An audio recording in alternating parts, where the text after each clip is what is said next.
Antes de assistir, deixe seu like no vídeo.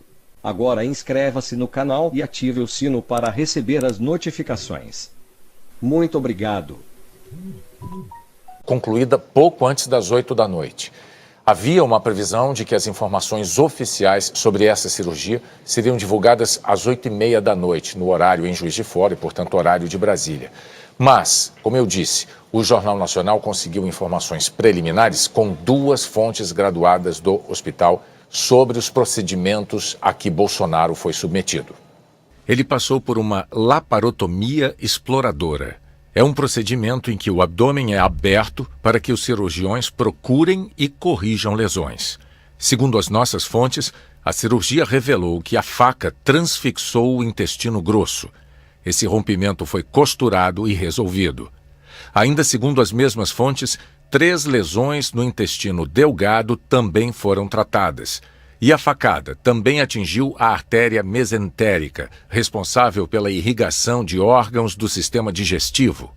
Segundo o JN apurou, essa lesão na artéria provocou uma forte hemorragia, que os médicos também conseguiram conter. Eles disseram que, depois disso, o deputado não apresentou mais sangramento ativo. A facada atingiu um ramo da artéria mesentérica e, por causa dessa hemorragia, Bolsonaro teve que receber 2 bolsas de sangue em transfusão. Segundo o Jornal Nacional apurou, o quadro de Jair Bolsonaro é estável e fora de risco agudo e imediato. A hipótese de ter havido uma lesão no fígado foi descartada, segundo estas fontes.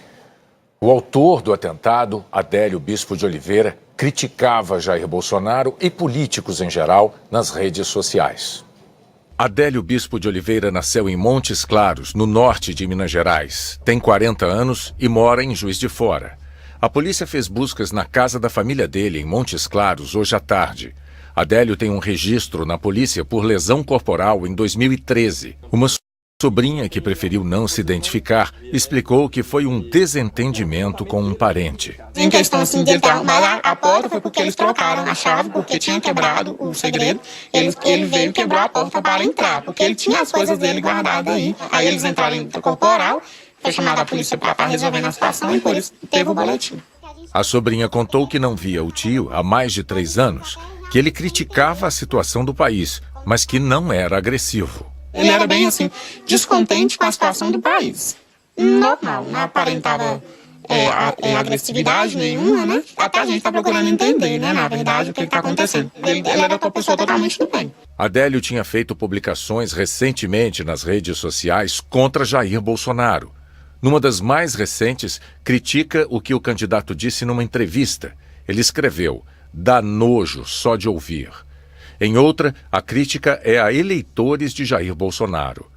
Em maio, Adélio publicou fotos do que parece ser uma manifestação criticando políticos em geral. Ele aparece ao lado de um cartaz que pede a renúncia do presidente Michel Temer.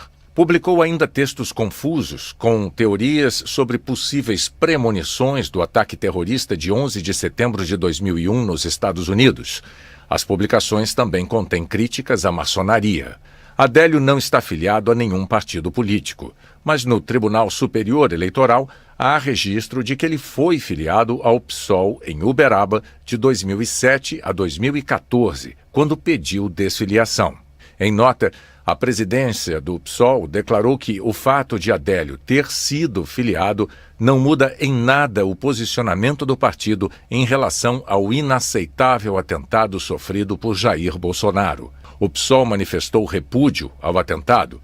A nota afirma ainda que, independentemente do breve período de filiação, o PSOL defende que o responsável responda por seus atos. Outros candidatos à presidência da República repudiaram com veemência o atentado contra Jair Bolsonaro. A política deve ser feita com diálogo e convencimento, jamais com ódio. Todo ato de violência é deplorável.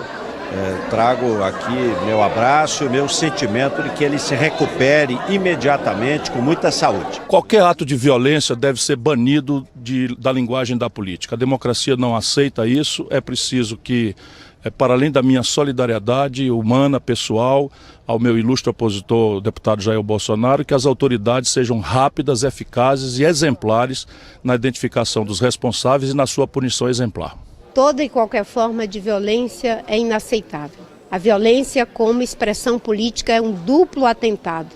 Atentado à integridade física do candidato e atentado à nossa democracia. A minha solidariedade com os familiares e com o próprio candidato e que a gente não faça qualquer estímulo à violência como forma de manifestação política. Esse atentado deve ser investigado com todo rigor e punido com todo rigor. Lamento profundamente minha solidariedade à família e aos eleitores e desejo um pronto restabelecimento ao Jair Bolsonaro. Essa atitude é intolerável, devemos repudiar, reprimir, combater. A discussão política não admite ódio, intolerância e violência. A gente está num ambiente democrático, a gente deve discutir ideias, posicionamentos, visões de mundo diferentes, mas nunca ter esse tipo de violência. Então, acho que esse é um alerta para a gente fazer para a sociedade brasileira. Estamos aí num período eleitoral que esse tipo de ato não pode ser algo inaceitável por qualquer pessoa, né? Eu soube agora, é um acontecimento lamentável. A violência não se justifica. Não é possível que o ódio substitua o debate político. Por mais que existam divergências, nós não vamos resolver nenhuma divergência com facada nem com agressão. Esta agressão, na verdade, muito mais do que a agressão a um candidato a presidente da República, foi uma agressão ao Estado de Direito, ao Estado democrático de direito, né? E uma agressão vil, covarde à democracia. Nós que conhecemos muito bem o sofrimento de longos anos de exílio, repudiamos qualquer tipo de atentado, qualquer tipo de violência e esperamos que as autoridades apurem o mais rapidamente possível a origem e tudo isso que aconteceu com o candidato Bolsonaro. Desejo profundamente que o Jair Bolsonaro se recupere quanto antes desse atentado e que nós possamos tê-lo nos debates, nas sabatinas, nos atos de campanha. Estendo os meus cumprimentos à família, me colocando também à disposição pessoalmente e enquanto membro do Partido dos Trabalhadores. Em nota, o candidato do MDB, Henrique Meirelles, lamentou todo e qualquer tipo de violência. Disse que o Brasil precisa encontrar o equilíbrio e o caminho da paz e que deseja o pronto restabelecimento de Jair Bolsonaro. Nós procuramos a assessoria do candidato do Patriota, Cabo Daciolo, mas não tivemos retorno. A presidente do Tribunal Superior Eleitoral, Rosa Weber, divulgou a seguinte mensagem sobre o ataque ao candidato Jair Bolsonaro. Abre aspas. O Tribunal Superior Eleitoral repudia toda e qualquer manifestação de violência, seja contra eleitores, seja contra candidatos ou em virtude do pleito. As eleições são uma manifestação de cidadania, por meio da qual o povo expressa sua vontade. Inaceitável que atitudes extremadas maculem conquista tão importante quanto é a democracia. Fecha aspas. Também em nota, a ministra Carmen Lúcia, presidente do Supremo Tribunal Federal, manifestou enorme preocupação com a garantia das liberdades dos candidatos e dos eleitores, qualquer que seja a posição ou ideologia adotada por quem quer que seja e ainda que sejam contrárias. Carmen Lúcia disse que essas garantias são expressão de um processo eleitoral democrático e que qualquer forma de violência ou desrespeito deve ser renegada. A ministra defendeu a apuração do caso com celeridade, a apresentação do que ocorreu e as medidas jurídicas a serem adotadas. A Procuradora-Geral da República, Raquel Dodge, que também é Procuradora-Geral Eleitoral, declarou em nota que a violência contra candidato e eleitores é uma violência contra a democracia, que exige convivência pacífica, direito de reunião e liberdade de expressão. Raquel Dodge afirmou que as eleições devem ser livres e justas para que a vontade popular seja exercida sem qualquer coerção e que, por isso, as eleições são inteiramente incompatíveis com atos de violência. O presidente da Câmara dos Deputados, Rodrigo Maia, condenou o ataque. Ele disse que a democracia exige a convivência respeitosa entre cidadãos de opiniões divergentes. Um ataque pessoal, né, um candidato a presidente que lidera as pesquisas, É uma coisa que choca todos nós, é repugnante. Espero o pronto restabelecimento do deputado Bolsonaro, né, a nossa solidariedade à sua família, com a certeza que nós vivemos num país que os contraditórios se respeitam, né? As divergências são respeitadas. A gente não pode aceitar de forma nenhuma que um irresponsável, um agressor dessa forma saia ileso disso. A punição tem que ser dura para que todos nós tenhamos a tranquilidade de que nós vamos ter um processo eleitoral com a participação do Bolsonaro e todos os outros candidatos e que as urnas é que vão revelar qual é o caminho que o Brasil quer para o seu futuro. O presidente Michel Temer também repudiou o ataque ao candidato do PSL. É intolerável que nós, vivendo num Estado democrático de direito, que não haja a possibilidade de uma campanha tranquila, de uma campanha em que as pessoas vão e apresentem os seus projetos, porque ninguém vota em candidato. Este é o grande equívoco.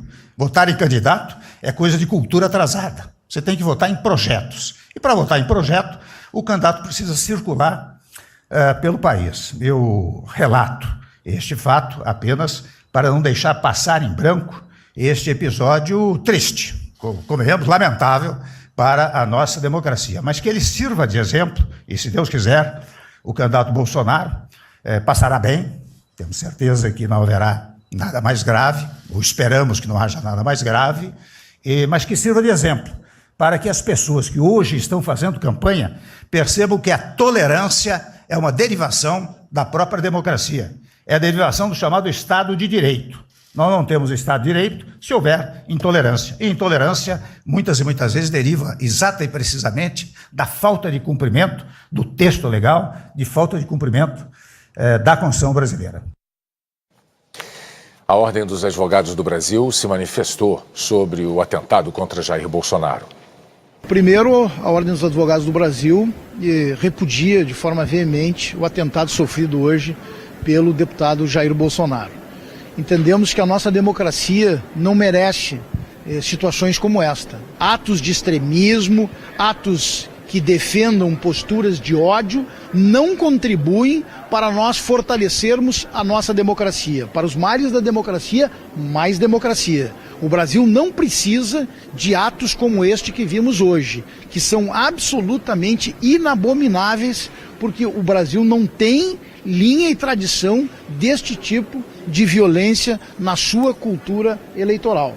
Precisamos encontrar, neste momento, a serenidade das pessoas também para escolherem os seus candidatos. Votarem todos com consciência, com responsabilidade, aceitando as ideias opostas, mas sempre tendo a visão do respeito acima de tudo.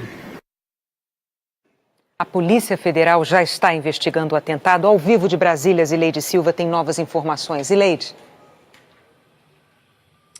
Boa noite, Renata. Boa noite, Bonner. Boa noite a todos. O inquérito foi aberto logo depois da prisão do autor da facada, Adélio Bispo de Oliveira. Segundo a Polícia Federal, ele estava hospedado em uma pensão de Juiz de Fora há pelo menos 10 dias. Foi feita uma operação de busca e apreensão no quarto em que ele estava hospedado e foram apreendidos documentos e o celular dele. A Polícia Federal quer saber as circunstâncias desse fato. No momento do atentado, 5 policiais federais faziam a segurança do candidato Jair Bolsonaro. Adélio já foi ouvido e, entre outras dúvidas, a Polícia Federal quer esclarecer se ele agiu sozinho ou se houve um mandante, um autor intelectual. O ministro da Segurança Pública, Raul Jungmann, informou que uma equipe da inteligência da Polícia Federal já foi para Juiz de Fora. E agora há pouco, no Palácio do Planalto, houve uma reunião entre o presidente Michel Temer e os ministros Raul Jungmann, Carlos Marum, da Secretaria de Governo, e Sérgio Etchegóin,